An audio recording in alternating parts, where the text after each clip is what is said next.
So now we can start off on what is probably the most commonly used area of machine learning, that is supervised machine learning. Again, the unsupervised machine learning often plays a critical role in leading into this area, which is why we proceeded with this. And we did go into a fair amount more detail than we're going to in this area of supervised machine learning. If this slide looks familiar, it should if you were looking at our automation series, because this is the same slide. No reason not to reuse it. Basically, supervised machine learning is basically making predictions from what we learned from the past. And what I'll first do is, because this is for a non-technical audience, I think there are three lessons that really should be heeded prior to thinking about machine learning in this context at all. Then we'll get into training data, because that's really the core of what supervised machine learning is in our context.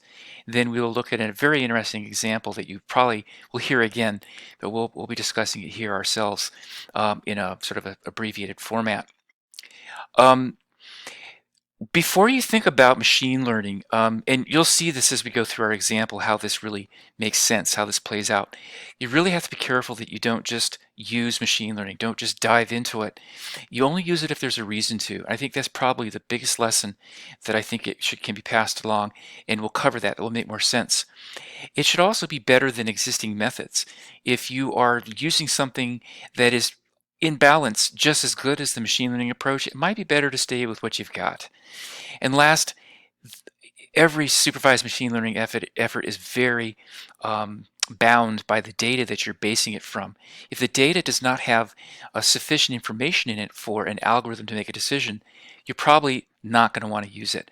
It's probably could even be worse than if you'd not used it at all.